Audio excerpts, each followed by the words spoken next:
like to talk about maintenance of this device. Sometimes this device will actually light the blue light, but you'll get no watercolor. Make sure that you actually have added your tablespoon or 3/4 tablespoon of salt. Otherwise, you don't have enough conductivity to get color in the water to actually be generating, well, what's known as electrolysis for frequency delivery.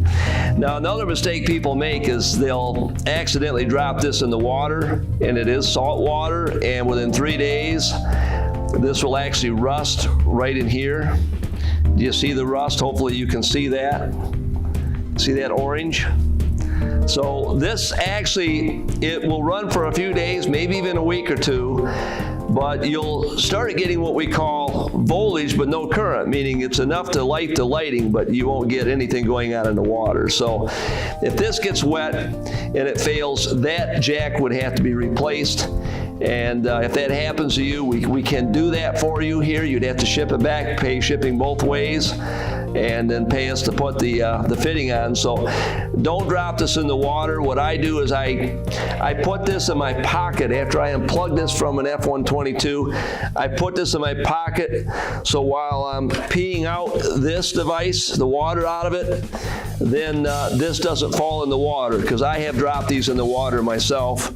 Don't worry, you're not going to get a new unit that I dropped in the water, so no problem there. But that shows you what happens, and so you want to avoid that. If you're not sure, just unscrew the cap, like I just did here, and you can actually inspect and see what's going on in there. And if a wire comes loose or unsoldered, that would tell you too why there's nothing, happening with the output as well. So that's the first step. Now, sometimes these devices arrive and they're broken because the post office drops it. These heavy plates break this head right off the screw. And so we have a spare nylon screw on every cord. And so that is so that you can actually replace this. So I'm going to show you what it looks like.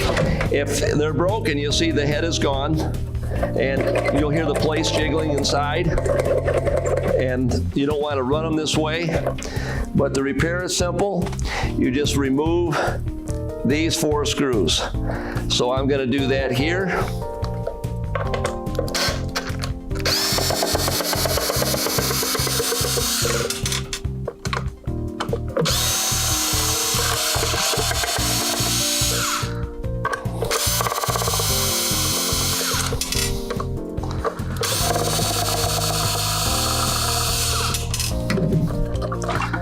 Pull this apart. Now when you get your unit apart, of course you'll have new plates. This is a used one.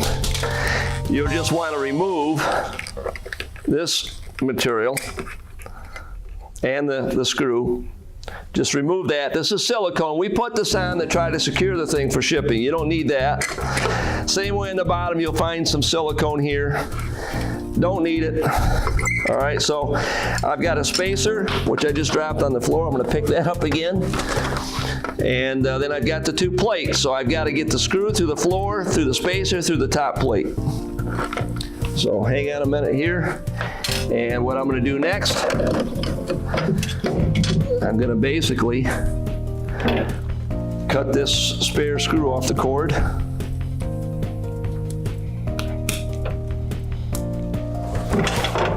So I got my back up here. We'll get the nut off.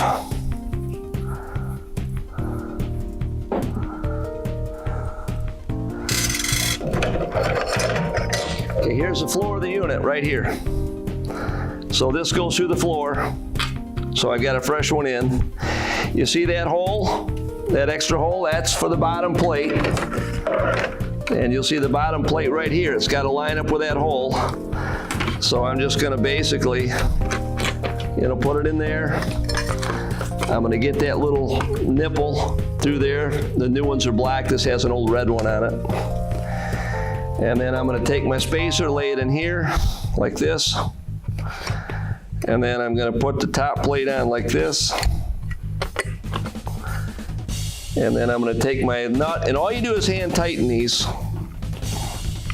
So don't get a pliers out or anything, because you'll just stress the nylon and you could re-break the head. So just hand tighten it like I'm doing here.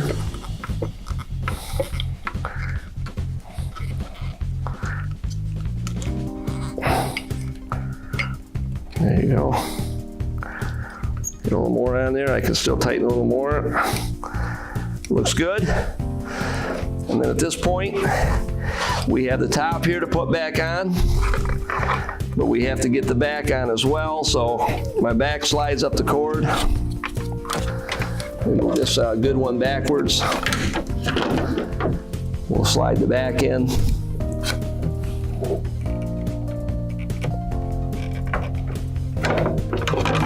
Put the lid back on, make sure the wires are all inside. She's all back together. And at this point, all we have to do is put the screws back in, and you'll be ready to go. So this is all that's involved in repairing this item. When they're used, they seldom break because the nylon screw is not being jammed around and it tends to get a little waterlogged, so it has more flexibility. When they're new, they're pretty stiff, so sometimes in shipping, the post office will drop one of these and then that head pops off. But that's why there's a spare on the cord. That'll keep you running. Remember, don't add over a tablespoon of salt to this unit, but that'll get you set up and running so it doesn't have to be shipped back. But that's the reason for the spare nylon screw on an IM ProWave. Hopefully this was helpful and you're repairing the unit.